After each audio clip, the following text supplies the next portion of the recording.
کاشف عباسی صاحب کے شو میں جاوید لطیف صاحب اور محمد زبیر صاحب تھے. وہ محمد زبیر جو اسٹیبلشمنٹ سے نواز شریف اور مریم نواز کے لیے انصاف لینے جاتے تھے, وہی زبیر صاحب جو فیض صاحب سے فیض یاب ہونے جاتے تھے. کس کے لیے؟ نواز شریف صاحب کے لیے. ترجمان تھے نواز شریف صاحب اور مریم نواز کے. لیکن پھر جانے کیا ہوا کہ ان کو اس جاب سے ہٹا دیا گیا.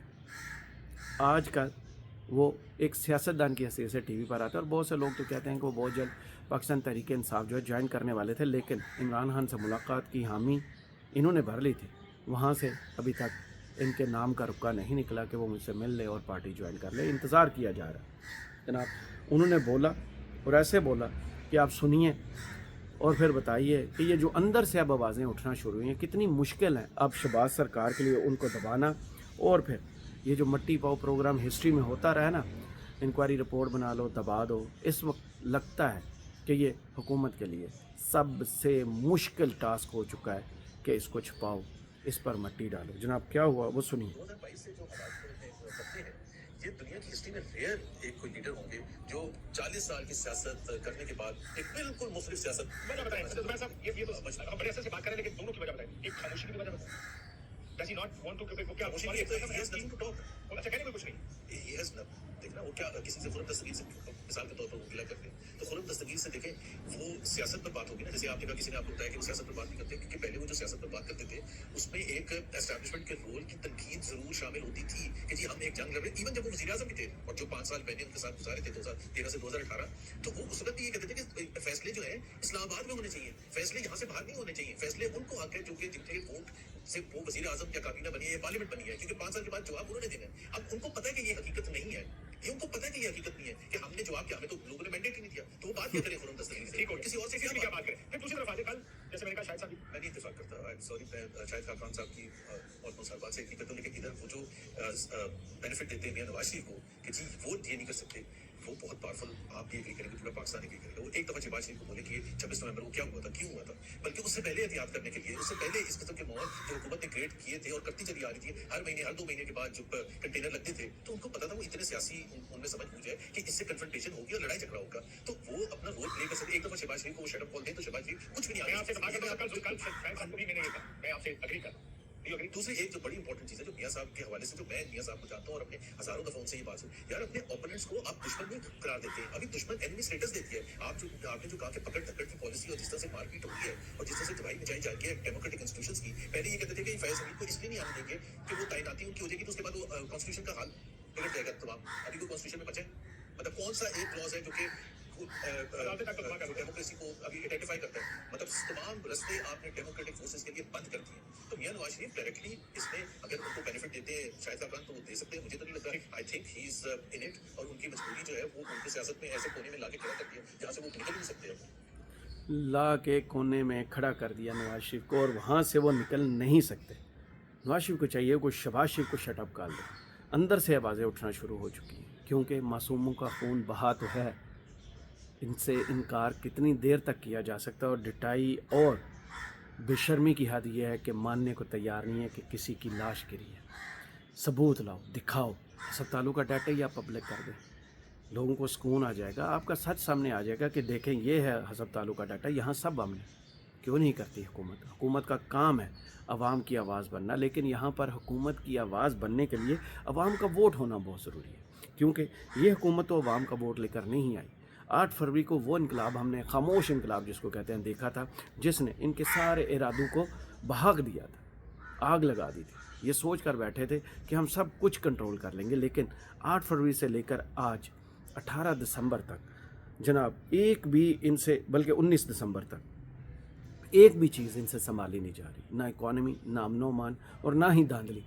وہ متی اللہ جان صاحب نے ایک فقرہ بولا تھا کہ یہ فارم 47 کی لاسٹ کی شلواریں انہیں پہنا دی گئی ہیں. اب یہ ایک ہاتھ ادھر رکھا ہوا ہے شلوار پہ اور ایک ہاتھ سے یہ جو ہے نا چلنے کی کوشش کر رہے ہیں. نہیں, ایسا ممکن نہیں ہے. نہ اکانومی چلے گی, نہ امن و امان ہوگا, اور نہ ہی سیاسی استحکام آئے گا, کیونکہ عوام نے آپ کو ووٹ نہیں دیا. اور اب جناب امریکہ جو رجیم چینج کا سب سے بڑا پلیئر تھا, جنہوں نے عمران خان کی حکومت گرائی, رجیم چینج لائے اور اعلیٰ کار یہ بنے, اب ان پر بجلیاں گرائی ہیں وہیں سے, امریکہ سے. جناب ترجمان کی آخری جو پریس کانفرنس تھی نا, اس نے آ کر